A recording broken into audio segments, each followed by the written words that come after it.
So reward cards are where all the action is right now with the credit card companies.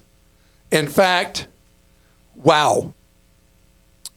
Read an industry story recently that Delta Airlines makes virtually 100% of its profit, not from flying planes all over the world, but from the money they get from American Express, from people who are using the American Express SkyMiles credit cards. That Delta will get $10 billion that falls straight to profit this year, estimated, from the American Express SkyMiles. A lot of Americans are absolutely hooked on credit cards. So much, there was a headline I saw online recently. Okay, I'm going to read this headline. They each own 50 credit cards. Should you? 50.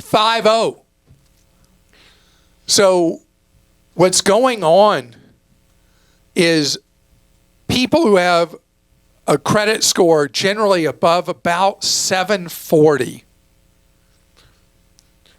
and people who show that they use extremely low credit card utilization, meaning of the credit cards they have, they're using a tiny amount of their available credit, are big targets for all the banks to try to get you to sign up for reward cards. And then the battle is to get you to use one particular reward card. So Chase is trying to get you to use one of theirs, American Express one of theirs, Citi one of theirs, blah, blah, blah, blah, blah.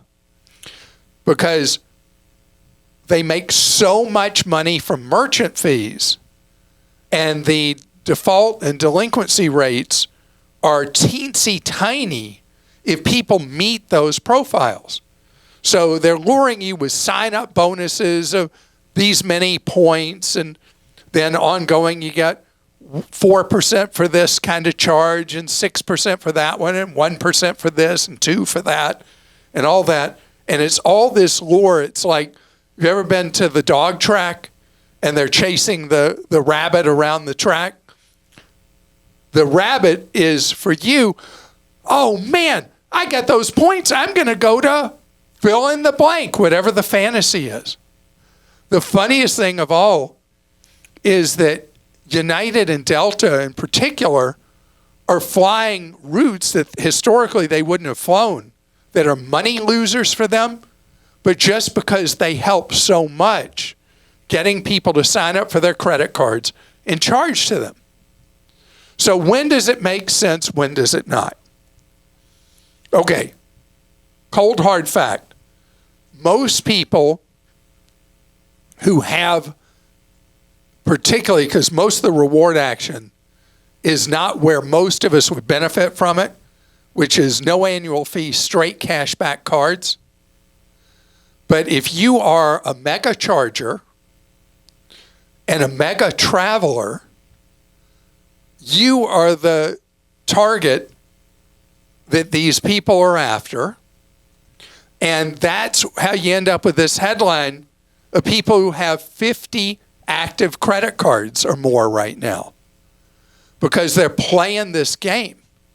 And there's all these websites and newsletters that all they do all day long is write about the bonuses that are available and the redemptions that are available and all that for mileage junkies. So you got to fit the profile, though. If you're going to pay a huge annual fee for a card, and what we're talking about is $900 for American Express, $800 for the Chase Sapphire Reserve, $600 for the Citi Strata, and $400 for the Capital One Venture X. I'm not even mentioning the monolines, the ones that are for American or United or Delta or Alaska or used to be an airline people were interested in having their card. It was a directional airline. What's it called? Southwest. That was the one. Anyway, that airline's lost in space right now under its private equity owners. It's funny how many people call them there's some really pejorative term people are using for Elliott right now who miss Southwest. I'm not going to use it here because I don't use language like that. But anyway, with any of these cards, you've got to have, beyond having them the first year to get the sign-up bonus and have the discipline to dump it after a year if you're not going to be honest with yourself. If you're not going to charge big volume on a card with big annual fees, it doesn't belong in your life. What's big volume? Do you know there are people charging on these cards tens of thousands of dollars a month, usually business owners who are running their business expenses through them? But a lot of people charge relatively small amounts of money per month on credit cards. Having a high annual fee reward card when you're having tiny charge volume makes no sense at all.